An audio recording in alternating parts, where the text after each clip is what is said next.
Bismillahirrahmanirrahim. Assalamualaikum warahmatullahi wabarakatuh. Perkenalkan, nama saya Muhammad Zian Ruhyat dari Prodi PPKN PPG Prajabatan tahun 2022. Pada kesempatan kali ini saya akan memaparkan terkait dengan panduan observasi profiling peserta didik untuk memenuhi salah satu tugas mata kuliah pemahaman tentang peserta didik dan pembelajarannya. Adapun panduan observasi profiling peserta didik ini ada beberapa aspek yang akan diobservasi. Pertama yaitu etnik, kedua kultural, ketiga status sosial, keempat minat, kelima perkembangan kognitif, keenam kemampuan awal, ketujuh gaya belajar, kedelapan motivasi, kesembilan perkembangan emosi, kesepuluh perkembangan psikososial, kesebelas perkembangan moral, kedua belas perkembangan motorik. Nah, ini ada 12 aspek yang akan diobservasi, dan pada kesempatan kali ini adanya panduan observasi terkait profiling peserta didik. Yang pertama panduannya yaitu aspek etnik. Nah, dalam aspek etnik ini ada pertama, peserta didik menghormati dan toleransi terhadap perbedaan. Kedua, peserta didik menyadari keberagaman. Ketiga, peserta didik saling bekerja sama walaupun berbeda etnik. Keempat, peserta didik menggunakan bahasa daerah di kelas. Dan yang kelima, peserta didik berteman dengan siapa saja tanpa mengenal etnik. Selanjutnya, aspek yang kedua yaitu aspek kultural. Yang pertama, peserta didik mengenal budaya yang ada di lingkungannya. Kedua, peserta didik saling menghormati antar sesama. Ketiga, peserta didik menghargai keberagaman kelas. Keempat, peserta didik selalu berbuat baik dan tidak menyinggung perbedaan. Kelima, peserta didik selalu menjalin persaudaraan. Selanjutnya, di poin ketiga ada aspek status sosial. Yang pertama, apakah peserta didik memiliki latar belakang orang tua dengan pendidikan yang tinggi? Kedua, peserta didik tidak menerapkan perilaku diskriminatif antar teman sebaya. Ketiga, fasilitas pribadi yang dimiliki peserta didik apakah sudah memadai?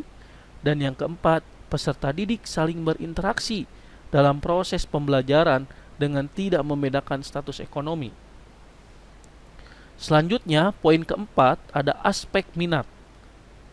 Yang pertama, saya merasa senang dalam mengikuti pembelajaran PPKN. Yang kedua, saya tertarik dalam mengikuti pembelajaran materi PPKN yang disesuaikan dengan keadaan nyata dalam kehidupan sehari-hari. Yang ketiga, saya selalu memperhatikan guru pada saat menyampaikan. Keempat, saya selalu terlibat dalam proses pembelajaran, bertanya, menjawab, berdiskusi, dan lain sebagainya.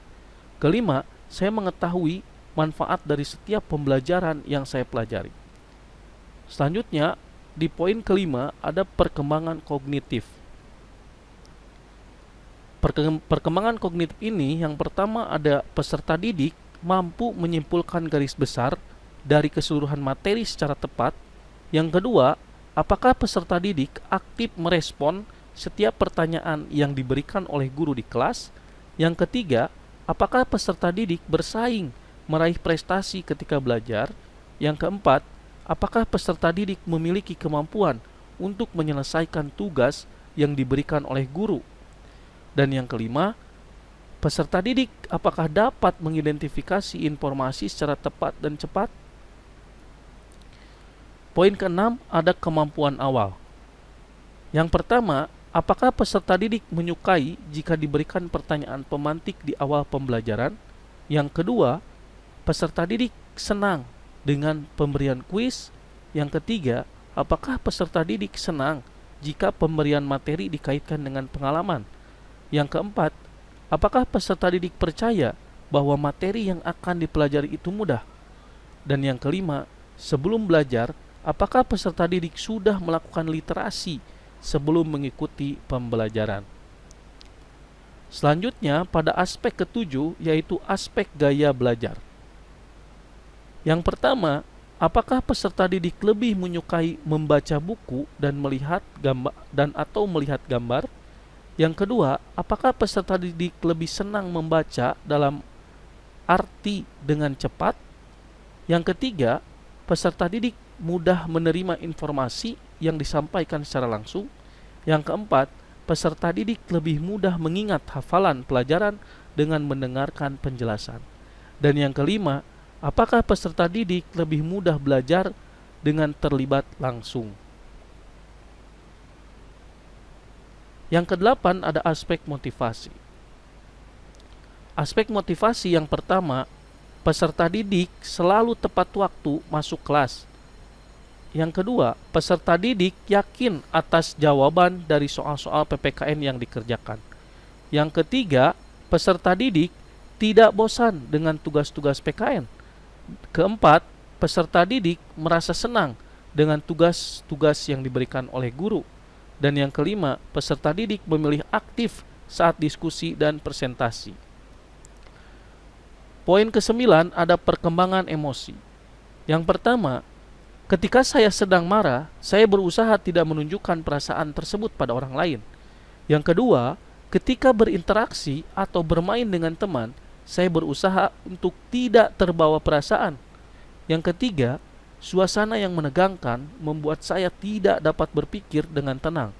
Yang keempat, jika sedang marah, saya sering memukul meja atau barang-barang di sekitar saya. Dan yang kelima, saya aktif mengikuti semua kegiatan di sekolah untuk meningkatkan pengetahuan dan keterampilan saya. Yang keenam, saya ikut prihatin bila ada teman yang terkena musibah. Yang ketujuh, saya menghormati pendapat orang lain. Yang kedelapan, saya merasa jenuh dan bosan jika ada teman yang bercerita tentang keluhannya. Yang kesembilan, saya mudah sekali bergaul dengan semua orang. Dan yang kesepuluh, saya lebih senang menyendiri daripada mengobrol dengan orang lain. Poin ke-10 ada perkembangan psikososial. Yang pertama, orang tua saya sering memberikan nasihat. Yang kedua, orang tua saya di rumah sering menanyakan ketika sedang di sekolah maupun di luar sekolah. Yang ketiga, lingkungan sosial sekitar mempengaruhi sikap saya. Yang keempat, orang tua saya selalu memberikan contoh yang baik terhadap anak-anaknya. Yang kelima, teman sebaya mempengaruhi perilaku positif dalam kepribadian saya. Yang keenam, jika ada tawaran yang baik dari teman saya akan mengikutinya. Yang ketujuh, saya sering menyapa apabila bertemu dengan bapak ibu guru di sekolah. Yang kedelapan, saya suka bersosialisasi di rumah. Yang kesembilan, saya suka bersosialisasi di sekolah. Dan yang ke-10, saya suka bersosialisasi di lingkungan masyarakat tempat tinggal saya. Poin ke-11 yaitu aspek perkembangan moral. Yang pertama, saya sering membantah atau melawan ketika orang tua sedang memberikan nasihat. Yang kedua, saya pernah melanggar aturan yang sudah ditetapkan di rumah ataupun di sekolah. Yang ketiga, saya pernah melakukan kesalahan kepada teman dalam pergaulan sehari-hari. Yang keempat, dalam menghadapi masalah, saya melakukannya dengan perasaan emosi. Yang kelima, saya selalu memberikan contoh yang baik kepada teman-teman. Yang keenam, jika saya salah, saya langsung akan meminta maaf. Yang ketujuh, saya pernah melakukan perbuatan anarkis atau merusak atau menganiaya. Yang kedelapan, saya bersikap sopan santun kepada orang yang usianya lebih tua dari saya. Yang kesembilan, saya tidak pernah menghiraukan apabila ada orang yang menegur tentang sikap dan perilaku saya. Dan yang ke-10, apabila ada masalah, saya pergi dari rumah. Aspek yang terakhir yaitu poin ke-12, yaitu perkembangan motorik. Perkembangan motorik yang pertama yaitu saya dapat berdiri di atas satu kaki selama 10 detik. Yang kedua, saya dapat berjalan dengan gerakan jongkok. Yang ketiga, saya dapat bergerak dengan cepat. Yang keempat, saya dapat melakukan gerakan naik turun bangku atau tangga. Yang kelima, saya dapat melakukan gerakan seperti melompat, melempar, dan menangkap bola. Yang keenam, saya dapat melangkah ke depan atau belakang beberapa langkah sesuai dengan perintah guru. Yang ketujuh, saya dapat mengayunkan kedua lengan ke depan dan ke belakang dengan diiringi hitungan atau irama musik.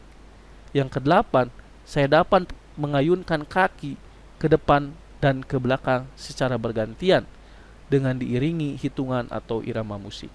Yang kesembilan, saya dapat membedakan arah kanan dan kiri.